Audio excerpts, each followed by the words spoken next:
समाज को सुचारू करने के लिए ही हम ये व्यवस्था बना रहे हैं। व्यक्ति स्वतंत्र तभी रह सकता है जब व्यवस्था सुचारू हो। हर आदमी अपने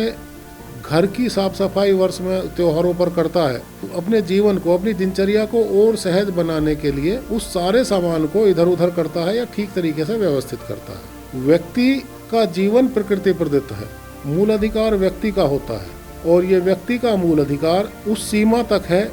जब तक व्यक्ति किसी भी अन्य के वैसे ही अधिकार की सीमा में हस्तक्षेप न कर दे। सभी का जीवन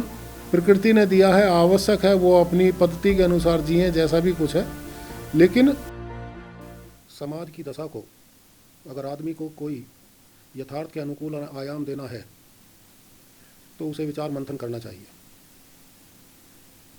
समाज की परिस्थितियों पर, जीवन की दशा दिशा पर या ऐसे ही तमाम विषयों को लेकर के आदमी को विचार मंथन करना चाहिए। इस विचार मंथन के द्वारा कुछ यथार्थपरक दृष्टिकोण व्यक्ति विकसित कर लेता है और इन्हीं के आधार पर अपना जीवन सुचारू बना सकता है। अक्सर समाज में व्यवस्था या सरकार को लेकर के तरह तरह के प्रश्न उठते रहते हैं, चर्चाएं होती हैं और कभी ऐसा होता है कि अनेक लोग ऐसे कहने वाले मिल जाते हैं कि यह व्यवस्था वर्तमान की बिल्कुल ठीक है, इसे लागू करने वाले लोग अपनी जिम्मेदारी ठीक तरीके से नहीं निभा पा रहे हैं, या अनेक लोग ऐसे मिल जाते हैं कि व्यवस्था गलत है और अगर इसका ठीक तरीके से इम्प्लीमेंटेशन करने की कोशिश भी की जाए तो भी इसके अच्छे परिणाम नहीं आएंगे। दोनों ही बातें हैं, लेकिन देखने वाली बात यह है जिसे हम विचार मंथन के जरिए जांच सकते हैं, समझ सकते हैं, एक दूसरे से विमर्श करके ये पता कर सकते हैं कि कौन सी अवधारणा ठीक है। एक सामान्य बात देखी जाए तो ये निश्चित है कि जीवन का अगर कोई ठीक पहलू समझना है तो व्यक्ति की स्वतंत्रता का अर्थ समझना बहुत महत्वपूर्ण है। स्वतंत्रता और व्यवस्था यानी सरकार का बड़ा ही रोचक, नज़दीकी और महत्वपूर्ण जुड़ाव भी है। मेरा यह समझना रहा है कि व्यक्ति स्वतंत्र तभी रह सकता है जब व्यवस्था सुचारू हो, और व्यवस्था सुचारू तब रह सकती है जब वह यथार्थ की परिस्थितियों से तालमेल बनाती हो या उसका कोई व्यवस्था के आकार प्रकार का और समाज की परिस्थितियों का कोई आपसी टकराव ना होता हो। ये कैसे होता है? इसके होने का जो मुझे समझ में कारण आया है वो ये आया है कि देशकाल परिस्थिति के अनुसार समाज की दशा बदल जाती है, दिशा बदल जाती है, आकार प्रकार बदल जाता है, और जो व्यवस्था का ढांचा हम बनाते हैं इसके साथ ऐसा होता है कि कुछ कालांतर में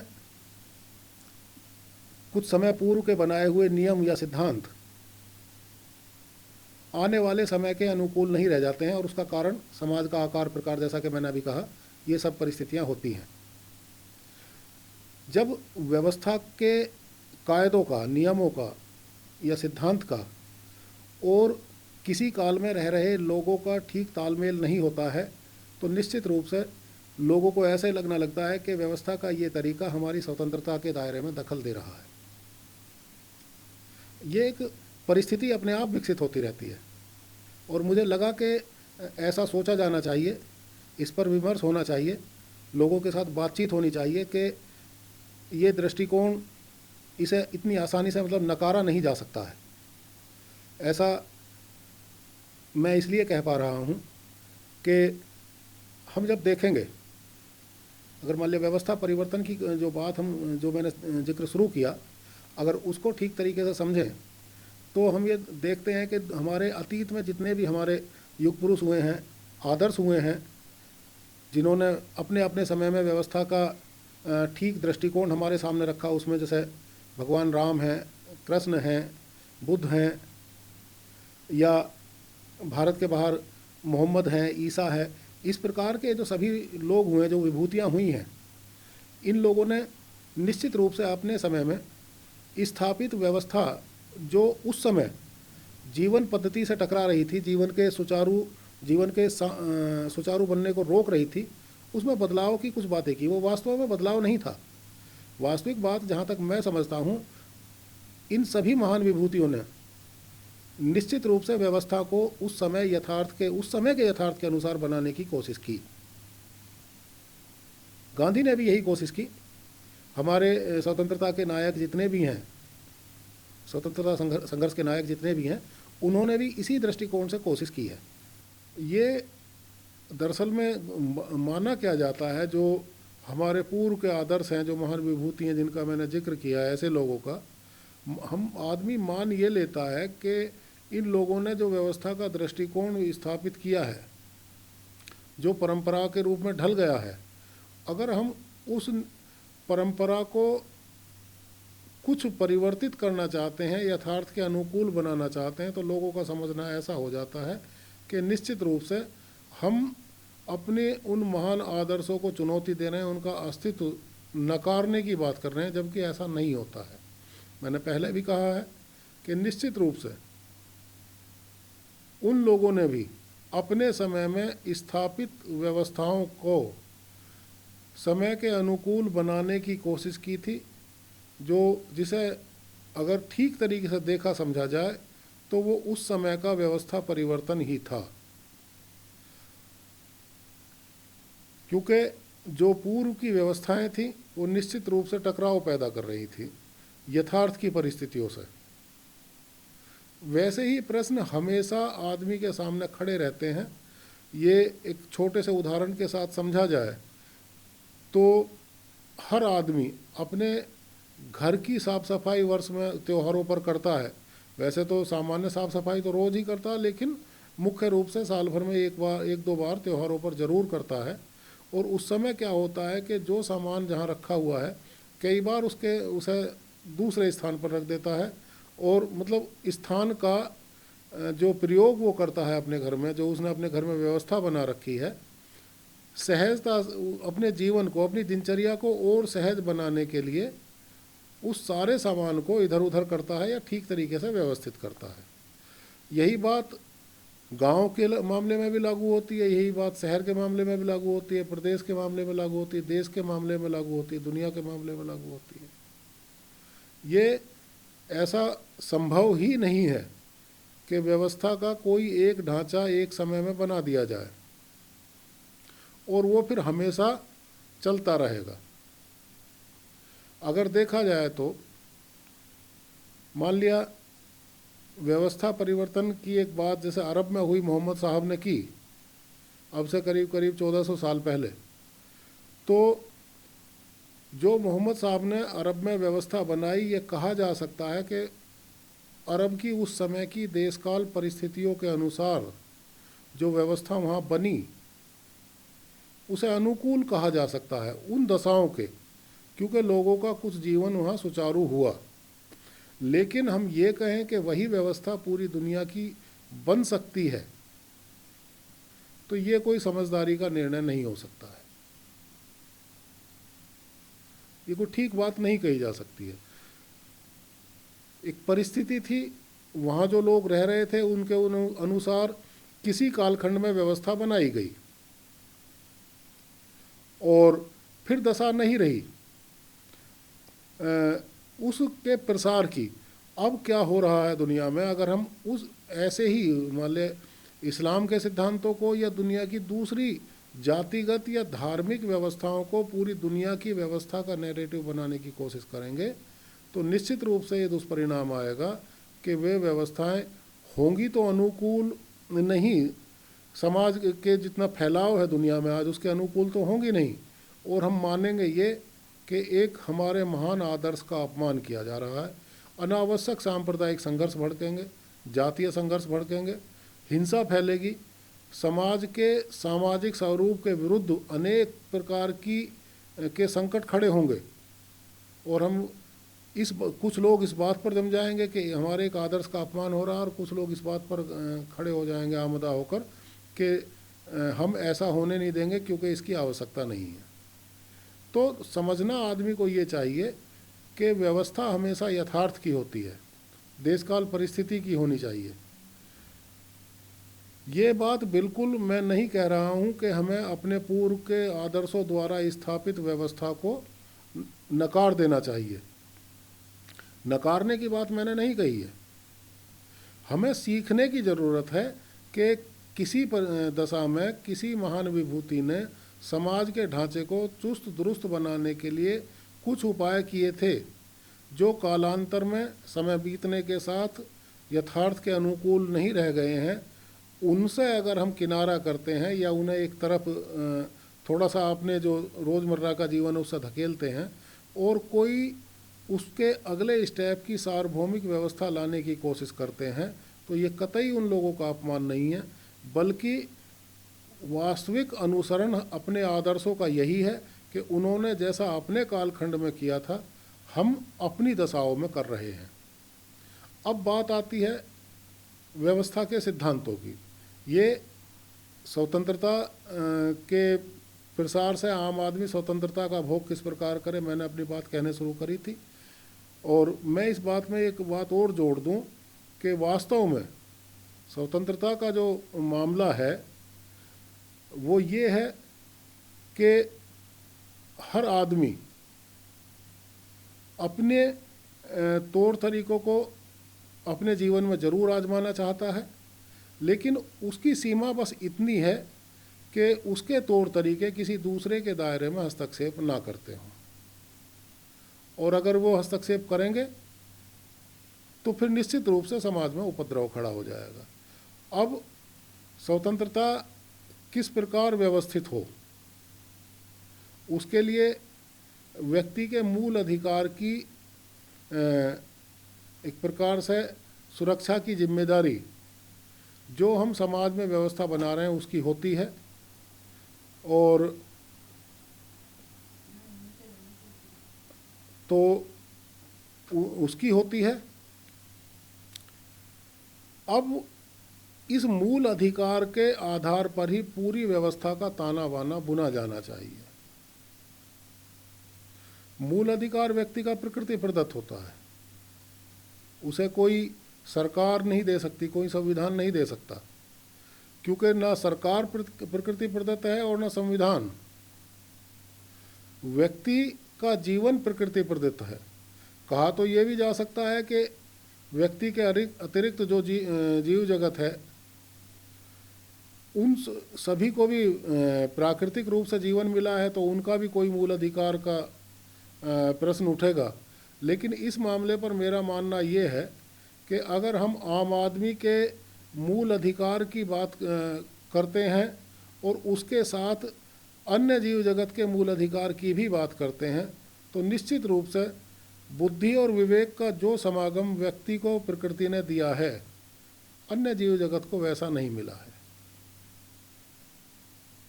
और ये प्राकृतिक है। इसमें कोई आदमी का बनाया हुआ कुछ ऐसा नहीं है जो कोई आदमी का हस्तक्षेप हो। अब अगर हम किसी एक गांव के अंदर उसमें रह रहे व्यक्तियों का कोई मूल अधिकार है, संविधान में भी एक अलग, भारत के संविधान में भी एक अलग प्रकार से वो पूरा मामला लिखा गया है,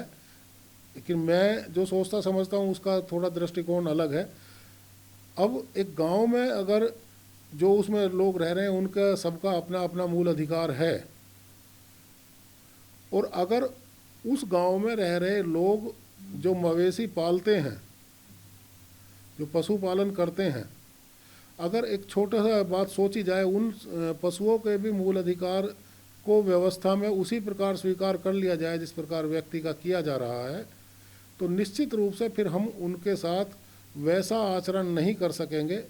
जैसा आप करते हैं। मतलब उन्हें खूंटे पर नहीं बांध सकेंगे, उन्हें समाज में व्यवस्थित नहीं कर सकेंगे, क्योंकि उनका मूल अधिकार उन्हें परम स्वतंत्र रहने की छूट देगा। और अगर व्यवस्था में उनके उस अधिकार की घोषणा कर दी गई तो निश्चित रूप से आदमी का बनाया हुआ व्यवस्था का जो ढांचा है वो अर्थहीन हो जाएगा। इसलिए व्यक्ति की जिम्मेदारी ये तो बनती है कि उन पशुओं को या अन्य जीव जगत को अपने बुद्धि और विवेक के संतुलन के आधार पर संरक्षण दे, लेकिन अगर उनके मूल अधिकार की परिकल्पना नहीं कर सकता है। मूल अधिकार व्यक्ति का होता है, और ये व्यक्ति का मूल अधिकार उस सीमा तक है जब तक व्यक्ति किसी भी अन्य के वैसे ही अधिकार की सीमा में हस्तक्षेप ना कर दे। हस्तक्षेप करेगा तो व्यवस्था का काम शुरू हो जाता है। असल बात यह है कि स्वतंत्रता के असीमित प्रसार के लिए नियम इस प्रकार के बनने चाहिए कि ये जो व्यक्ति की मौलिक स्वतंत्रता है इसमें कोई कटौती ना हो पाए तब तक, जब तक, जैसा मैंने पहले कहा कि जब तक वो किसी अन्य के मूल अधिकार के दायरे में हस्तक्षेप ना करे। अब इस मूल अधिकार के आधार पर ही लोकतंत्र का ताना बाना बुना जाना चाहिए। मित्रों, एक बात ये समझ लेनी चाहिए कि व्यवस्था हमेशा, जब भी व्यवस्था हम कोई बनाएंगे तो वो व्यक्ति की स्वतंत्रता में कुछ ना कुछ कटौती करेगी, या ये कहें तो ज़्यादा ठीक रहेगा कि जो व्यवस्था बनेगी वो समाज के प्रबंध के लिए थोड़ा बहुत एडजस्ट करने के लिए व्यक्ति को बाध्य भी कर सकती है, और करना भी पड़ेगा ही, क्योंकि अगर व्यक्ति अकेला हो तो उसकी स्वतंत्रता की कोई सीमा फिर तो सोचने की ज़रूरत ही नहीं है। लेकिन जब पूरा समाज है और सभी का जीवन प्रकृति ने दिया है, आवश्यक है वो अपनी पद्धति के अनुसार जिएं, जैसा भी कुछ है, लेकिन व्यवस्था बनाए रखने के लिए हमें कोई ना कोई लकीर खींचनी पड़ती है। तो व्यवस्था, मूल अधिकार की लकीर भी जो कि प्रकृति प्रदत्त है व्यक्ति को, उसकी भी हमने ये खींची, जैसा कि मैंने अभी पहले बताया था, और वो जब तक नहीं रहेगा तब तक समाज सुचारू नहीं हो सकेगा। समाज को सुचारू करने के लिए ही हम ये व्यवस्था बना रहे हैं, बनाते आए हैं, बनाने की बात कर रहे हैं, और भविष्य में भी ऐसा होता रहेगा। तो व्यक्ति का मूल अधिकार वो खूंटा है जिसके चारों ओर व्यवस्था का यह पूरा जो भी ढांचा बनकर बनता है वो उस केंद्रक से बंधा रहता है। लोकतंत्र की मैंने बात कही, व्यक्ति के मूल अधिकार के आधार पर ही लोकतंत्र का ढांचा विकसित होनी चाहिए। दुनिया भर में 5-7 सिद्धांत रहे हैं हमें शुरू से लेकर के अब तक, जब व्यवस्था के, उसमें राजतंत्र रहा है, तानाशाही रही है, कबीलाई प्रथा रही है, अरब के इलाकों में, ईरान, इराक, इन सब देशों में कबीलाई प्रथा थी। भारत में परिवार उस व्यवस्था का मूल सिद्धांत था। परिवार और कबीले के ढांचे में एक मूलभूत अंतर होता है, वो बात कभी फिर और करेंगे। तो राजतंत्र कई प्रकार का आया, तानाशाही आई, आधुनिक दुनिया में साम्यवाद आया, उसके बाद लोकतंत्र आया। लोकतंत्र का मतलब लोक का तंत्र, जनता की व्यवस्था, यानी जनता की अपनी व्यवस्था। लेकिन ये सभी व्यवस्थाएं किसी न किसी प्रकार अनावश्यक रूप से व्यक्ति की स्वतंत्रता में हस्तक्षेप करते आए हैं, साम्यवाद भी और लोकतंत्र भी। लोकतंत्र और साम्यवाद, ये दोनों सिद्धांत दुनिया में करीब करीब सबसे नए व्यवस्था के सिद्धांत है, सार्वजनिक व्यवस्था के सबसे नए सिद्धांत हैं। मैं लोकतंत्र के पक्ष का व्यक्ति हूँ, लेकिन मुझे इन सभी सिद्धांतों में एक समानता दिखाई देती है। वो समानता क्या है? वो समानता है कि दुनिया के अब तक के व्यवस्था बनाने के सिद्धांत जितने भी हुए हैं, चाहे वो लोकतंत्र हो, साम्यवाद हो, राजतंत्र हो, तानाशाही हो, कुछ भी हो, वे सब शक्ति केंद्रीकरण के सिद्धांत के आधार पर विकसित हुए हैं। पहले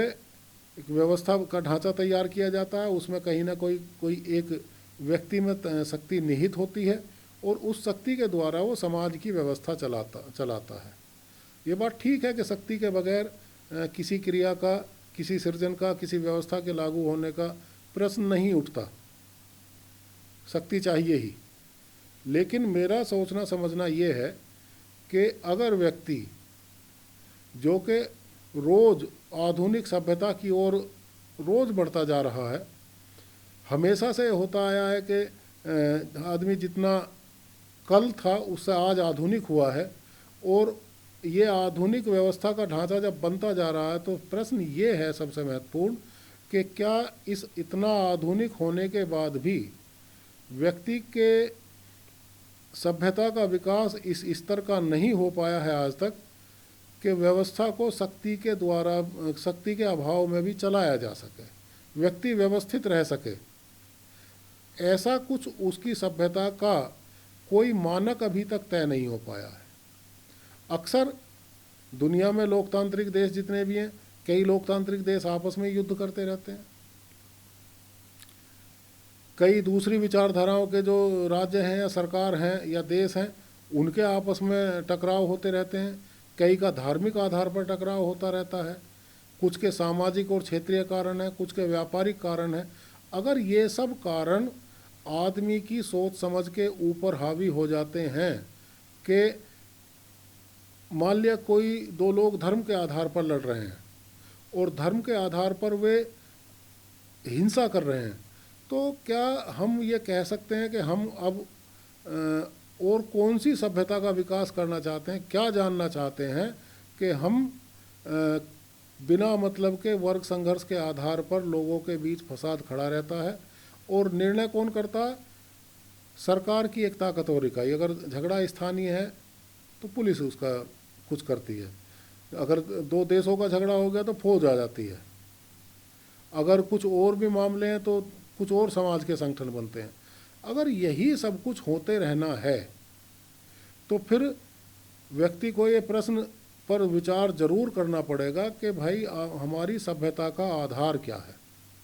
हम कितने सभ्य हुए हैं। क्योंकि एक बात देखी जाए, अगर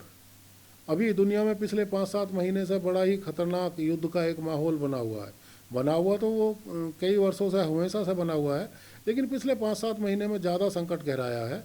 और नौबत भारत पाकिस्तान जैसे देशों के बीच यहाँ तक आ गई कि परमाणु युद्ध की धमकी दी जाने लगी।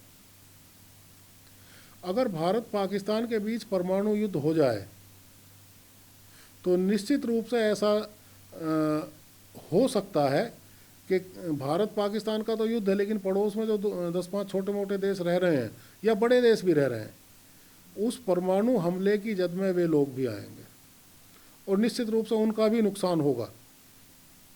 हो सकता है कि उनका नुकसान ज़्यादा हो जाए और उनके पास कोई रास्ता ना हो। अगर व्यक्ति इतना ही सभ्य हुआ है तो फिर ये सब जो जीवन के विनाश का कारक हैं, ये तो असभ्यता के प्रतिमान गिने जाने चाहिए, इन्हें सभ्य नहीं कहा जा सकता है। इस आधार पर आया हुआ लोकतंत्र, इस आधार पर साम्यवाद का सिद्धांत, जिसमें मार्क्स ने कहा कि सभी लोगों के लिए, साम्यवाद का मतलब ही है समानता का वाद, एक समान व्यवस्था बने, लोकतंत्र लोक की व्यवस्था बने, तो फिर इस लोक की व्यवस्था का मतलब क्या रह गया? सारा का सारा मामला तो जैसा राजतंत्र में, तानाशाही में और इन सब मामलों में था, वो सारा का सारा जो आधिपत्य है, जो एक प्रकार का वर्चस्व है, वो तो शासन की उस कुर्सी में ही निहित है जो जिस पर देश का या समाज का मुखिया बैठता है। ये तो कोई सहज बात नहीं रही। फिर हम किस प्रकार से सभ्य हो पाए? लोकतंत्र भी अच्छी व्यवस्था तब तक नहीं गिना जाएगा जब तक कि इसके निर्माण का सिद्धांत शक्ति केंद्रीकरण के सिद्धांत पर आधारित हो। ये सवाल बेशक उठाया जा सकता है कि अगर लोकतांत्रिक देश शक्तिशाली ना होंगे तो निश्चित रूप से कई ऐसे दूसरी विचारधाराओं के लोग ऐसे देशों पर कब्जा कर सकते हैं या वहाँ के लोगों की स्वतंत्रता का हनन कर सकते हैं। हाँ, ये बात बिल्कुल ठीक है, लेकिन मैं तो ये पूरे समाज के लिए एक प्रश्न उठा रहा हूँ कि पूरी दुनिया में फिर हम सभ्य कैसे हैं जब एक दूसरे की परस्पर स्वतंत्रता की गारंटी भी नहीं दे सकते हैं? ये समझ नहीं सकते हैं कि 1000 साल पहले, 1500 साल पहले, 2000 साल पहले, 500 साल पहले व्यवस्था का जो नियम विकसित हुआ था, उसके मामले पर हम ये समझें, ये कहें कि भाई वो जो व्यवस्था उस समय बनी थी वो समाज के आकार प्रकार के अनुसार, ढांचे के विकसित होने के अनुसार अब अनुकूल नहीं रह गई है। अब हमें उसमें परिवर्तन करना होगा, बदलाव करना होगा। और यथार्थ के अनुकूल व्यवस्था का ढांचा बनाना होगा। वास्तविक लोकतंत्र तो ये होगा जिसकी ये बात सामने आई है छन करके। अगर ऐसा नहीं हो पा रहा है तो फिर तो ये बेकार की बात है कि लोकतंत्र दुनिया में है। भारत दुनिया का सबसे बड़ा लोकतंत्र है, अमेरिका दुनिया का सबसे ताकतवर लोकतंत्र है, चीन ये कह रहा है कि हम तो साम्यवादी देश हैं, हमारे यहाँ तो हर व्यक्ति का महत्व है लेकिन किसी का महत्व नहीं है। मुस्लिम देश ये कह रहे हैं जिन्होंने अपने यहाँ इस्लाम के आधार पर व्यवस्था की है कि वो तो अल्लाह के नबी ने जो व्यवस्था दी थी उसके आधार पर व्यवस्था बनी है, और जब उस अल्लाह के नियम आदेश के अनुसार व्यवस्था बनी है तो इससे अच्छी कोई व्यवस्था नहीं हो सकती। जब ये सभी अच्छी व्यवस्थाएं आपस में सभ्यता के पतन के लिए टकराने के लिए तैयार हैं तो मुझे ये कहने में कोई गुरेज नहीं है कि फिर इस सभ्यता को, इसे जो भी कुछ ये सभ्यता का विकास का हम जिक्र कर रहे हैं, इसे सभ्यता का विकास कहा ही नहीं जाना चाहिए। बेहतर तो ये है कि इसे एक मृत व्यवस्था कह दिया जाए, जहाँ जीवन को सुचारू बनाने की, समाज को सुचारू बनाने की, प्रकृति ने जो जीव जगत पैदा किया है उसको संरक्षित रखने की ही क्षमता जब हमारी बनाई हुई व्यवस्थाओं में, तकनीक में नहीं है, हम इतने धैर्यवान ही नहीं हैं कि पूरी सृष्टि की देखभाल व्यक्ति होने के नाते कर सकें, तो फिर ऐसी व्यवस्थाओं का और ऐसे सभ्यता के विकास का कहने की ज़रूरत क्या है। कहाँ हम स्वतंत्र हैं, कहाँ व्यक्ति का मूल अधिकार है, कहाँ व्यक्ति का बुद्धि और विवेक का समन्वय है, ये तमाम तरह के प्रश्न खड़े होते हैं। अगर ये सारी बातें रहेंगी तो फिर तो इस पूरे ढांचे को चुनौती दी ही जानी चाहिए। फिर तो भारत का जो संविधान बना है इसे भी चुनौती दी जानी चाहिए, अमेरिका के संविधान को भी चुनौती दी जानी चाहिए, चीन के व्यवस्था के ढांचे को भी चुनौती दी जानी चाहिए, अरब देशों की व्यवस्था के ढांचे को भी चुनौती दी जानी चाहिए। वैचारिक आधार पर इन सभी व्यवस्था के मामलों को चुनौती दी जानी चाहिए और निश्चित रूप से एक ऐसी व्यवस्था की शुरुआत करने की बात व्यक्ति को करनी चाहिए जो पूरे समाज के लिए, जो पूरे समाज का प्रतिनिधित्व कर सके, जो जिसमें ये कहा जा सके कि भाई व्यक्ति की स्वतंत्रता को परस्पर सुरक्षा की गारंटी देगा। मतलब ये कि मैं अपने सामने वाले की स्वतंत्रता की जिम्मेदारी लूँगा और सामने वाला मेरी स्वतंत्रता की जिम्मेदारी लेगा। ऐसे यही जिम्मेदारी गांव में एक दूसरे पड़ोसी घर के लिए होनी चाहिए, ज़िले में यही होनी चाहिए, प्रदेश में यही होनी चाहिए, देश में यही होनी चाहिए, पूरी दुनिया में यही होनी चाहिए। इस व्यवस्था का तो कोई अर्थ हो सकता है। अगर आदमी ऐसी व्यवस्था बना पाएगा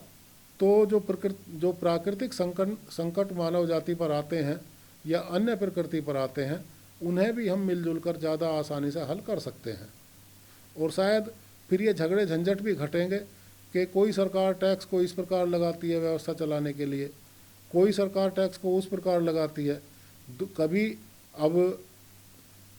अमेरिकन राष्ट्रपति ने ही जो दुनिया में व्यापारिक समझौतों के लिए एक बखेड़ा खड़ा किया है ज़्यादा टैक्स लगाने का, उसके नज़रिए से वो अमेरिका के नज़रिए से देखते हैं तो उनका टैक्स लगाने की बात बिल्कुल ठीक है, और जिन देशों पर टैक्स लगाया जा रहा है उसका वे विरोध कर रहे हैं तो उनके तरीके से ठीक है। जब एक ही मामला दो स्थान पर दो जगह से ठीक है तो फिर तो उन दोनों लोगों को बैठकर बात करने की ज़रूरत है कि भाई ठीक क्या है वास्तविक, ये बात जानो। और इसका आधार है विमर्श, बातचीत, चर्चा।